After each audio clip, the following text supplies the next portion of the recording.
केतु जो वास्तव में राहु के उलट, जहां राहु बहिर्गामी हैं, वहीं केतु अंतर्गामी हैं, अंतर्यामी हैं। वास्तव में आपके मन को पढ़ने की क्षमता तक केतु के अंदर में होती है, क्योंकि केतु के जो व्यवहार हैं वो हल्ला हंगामा हाईलाइट नहीं है, वो शांत, गुप्तता, छुपी हुई क्रियाकलापों से परिणति की प्राप्ति केतु के विशेष लक्षणों में से एक है। जिनके केतु बहुत प्रभावी होते हैं प्रायः गुप्तचर हो जाते हैं। इनमें गुप्तता बहुत सामान्य बातें होती हैं और दिमाग के अति तीव्र होते हैं। आपके नॉलेज के लिए बता दूं कि अगर केतु आपके कुंडली में कहीं भी शुभ भावों में बैठे हैं तो याद रखिएगा, ये बृहस्पति देव गुरुदेव से भी ज्यादा प्रभावी हो सकते हैं, ज्यादा बेहतर हो सकते हैं, ज्यादा क्षमताओं से आपको लैस कर सकते हैं। ये केतु की अदम्य ऊर्जा होती है।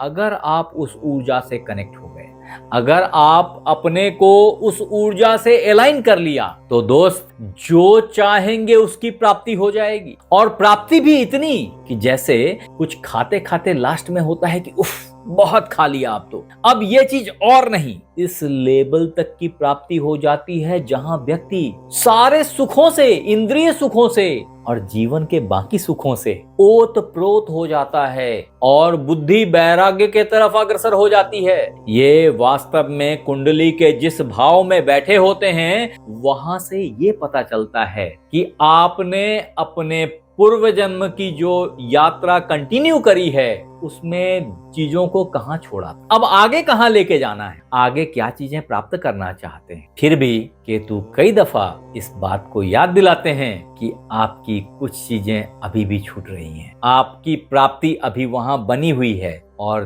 जब ये चीजें पूर्णता को प्राप्त होती हैं, मैंने पहले ही कहा कि फिर आप वैराग्य की तरफ अग्रसर होते हैं। क्योंकि कितनी गाड़ी लेंगे, कितना घर लेंगे, कितना जमीन लेंगे, कितना पैसा लेंगे, कितने संबंधी लेंगे, कितने संतान लेंगे, कितना सोना लेंगे, ये सब एक समय में जाकर के अति से इति के तरफ और इति से अंत के तरफ अग्रसर हो जाता है। तो नमस्कार मित्रों, मैं आचार्य देवेश कुमार ठाकुर आपको आपके अपने चैनल एस्ट्रोलॉजी स्टार्ट्स में फिर से एक बार स्वागत करता हूं। दोस्त, आज हम बात करने वाले हैं केतु का रौद्र रूप, जो कि 29 मार्च 2026 से 5 दिसंबर 2026 तक केतु के मघा नक्षत्र में गमन से परिलक्षित होगी सिंह राशि में, और आप वृषभ राशि वालों के लिए ये चतुर्थ भाव होगा। तो दोस्त, इस नक्षत्र के गमन को समझने से पहले आपने ये समझना चाहिए कि राहु और केतु हमेशा उल्टे चलते हैं, ऐसे चलते हैं, जबकि बाकी ग्रह एक के बाद दो, दो के बाद तीन ऐसे चलते। अभी जब यहाँ पे केतु देव इस 30 डिग्री को पार करेंगे, ये जो कोण है 30 डिग्री का, इस कोण को पार करेंगे, इसमें जो मघा नक्षत्र है उसके 4 चरण ऐसे गिरेंगे, 4 खाने होंगे, और पहला, दूसरा, तीसरा, चौथा, फाइनली जो केतु देव के सबसे पहले गमन का रास्ता खोलेगा वो मघा का चतुर्थ चरण होगा, क्योंकि ये उल्टे चल रहे हैं। और जब केतु देव यहां से ग्रेजुअली मघा के चारों चरण को क्रॉस करेंगे, तो जो सबसे पहला यानी कि चतुर्थ चरण होगा वो कर्क का नवमांश होगा, तदोपरांत मिथुन का नवमांश होगा, तदोपरांत वृषभ का नवमांश होगा, तदोपरांत मेष का नवमांश होगा। ऐसे वो उल्टे चले जाएंगे। अब आपके नॉलेज के लिए बता दूं कि जो मघा नक्षत्र है, ये नक्षत्र की जो खास गुण है वो नेतृत्व क्षमता है, शाही अधिकार है, धन संपत्ति है। वास्तव में इस नक्षत्र में जन्मे लोग महत्वाकांक्षी, आत्मविश्वासी, परंपराओं को मानने वाले, एक शानदार और सम्मानजनक जिंदगी जीने की इच्छा रखने वाले व्यक्ति होते हैं। यहाँ आपको याद रखना चाहिए कि मघा के जो लॉर्ड हैं वो केतुदेव खुद हैं, लेकिन विरोधाभास देखिए कि विरोधाभास ये है कि केतुदेव जो पहले हर चीज की प्राप्ति चाहते हैं, अंत में हर चीज को छोड़ देना पसंद करते, यानी कि ये सारा घटना फटाफट में होने की संभावना होती है, खास करके तब जब केतु अभी मघा नक्षत्र से गमन करेंगे। ये राशि सिंह राशि है और राशि खुद गर्म राशि है। केतुदेव भी प्रचंड गर्मी के कारक हैं। ऐसे में जहां एक तरफ इस कालखंड में जातक नेतृत्व, कुल गौरव, प्रतिष्ठा और पूर्वजों का प्रभाव अपने गुणों से समेट के रखता है, वहीं दूसरे तरफ अगर केतु खराब स्थिति में हो तो व्यक्ति अभिमानी और जिद्दी हो जाता है। ये इसके निगेटिव एस्पेक्ट्स हो जाते हैं और दूसरों पे हावी होने की कोशिश करने लग जाता है। ऐसी स्थिति में केतु का ये ट्रांजिट भारी पड़ सकता है। आपके इंफॉर्मेशन के लिए बता दूं, जब केतु देव यहाँ मघा के चतुर्थ चरण में प्रवेश करेंगे, ऐसे में 29 मार्च से 31 मई के बीच केतु का मघा नक्षत्र में चतुर्थ चरण आपको भावनात्मक रूप से डिटैच कर सकता है। कारण ये कालखंड चंद्रमा के नवमांश के अधीन आता है, कर्क राशि के अधीन आता है। ऐसे में अगर आपके जन्म पत्रिका में केतु अच्छे हैं तो आपको घर, गाड़ी, माता, इन सब का सुख प्राप्त हो जाएगा। आप एक अच्छी बड़ी गाड़ी ले पाएंगे, एक अच्छा बड़ा घर ले पाएंगे। ये सब कुछ अवश्यंभावी हो जाएगा। माता का सुख प्राप्त होगा, माता का आशीर्वाद प्राप्त होगा। लंबी लंबी यात्राएं करेंगे, कारण यहाँ बैठे केतु देव अपनी पूर्ण पंचम दृष्टि से आपके अष्टम भाव को देखते हैं, जहां वो विदेश यात्राओं के लिए आपको पुश करते हैं। संग ही यहां देखते हैं और यहां पे भी फॉरेन कनेक्शंस को स्ट्रेंथन करते हैं, इसकी विस्तार देते हैं। एट द सेम टाइम जब केतु देव 31 मई से 2 अगस्त के बीच यहां से थोड़ा और उन्मुख इधर मघा नक्षत्र के तृतीय चरण में प्रवेश करेंगे तो ये मिथुन राशि का नवमांश होगा और इस समय में आपकी वाणी प्रखर हो जाएगी, आपकी प्रेजेंटेशन बेहतरी को प्राप्त करेगी, आपके छोटे भाई बहनों से संबंध बेहतर हो जाएंगे और उनकी मदद से पर्याप्त धन की प्राप्ति होगी।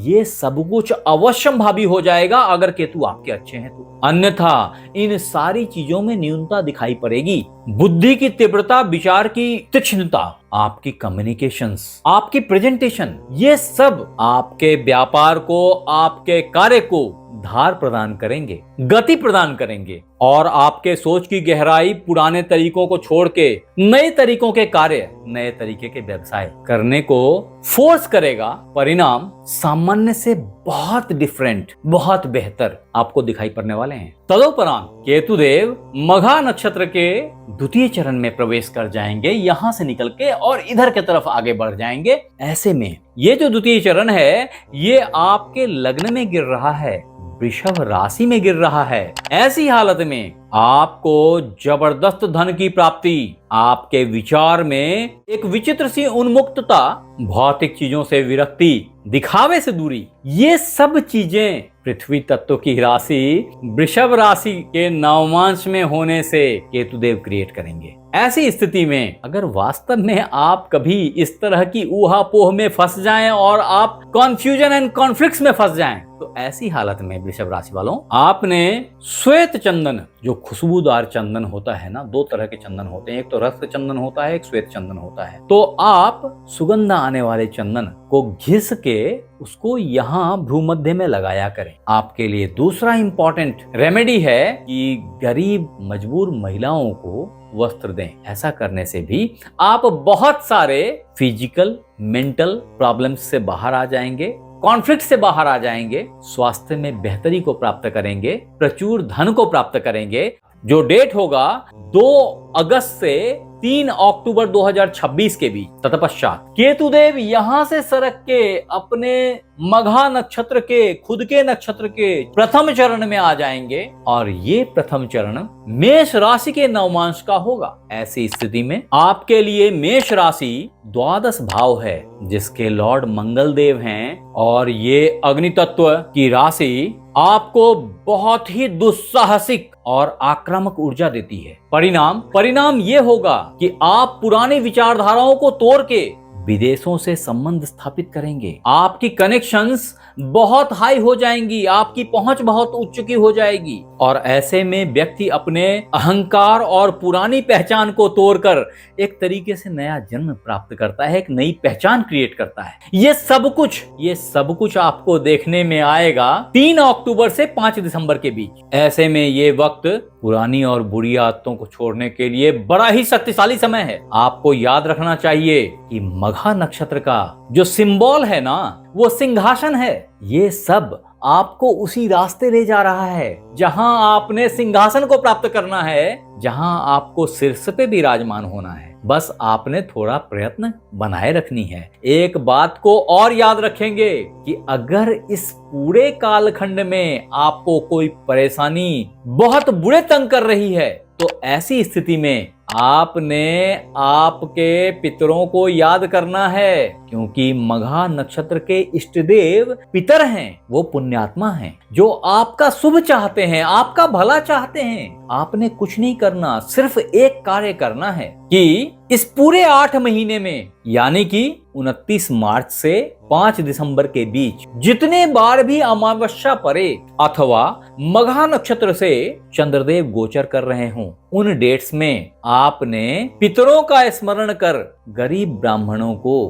गरीब व्यक्तियों को भोजन कराना है। अगर आप ऐसा कर पाए तो आप अगर बचपन से भी पितर दोष से सफर कर रहे होंगे तो कटित हो जाएगा।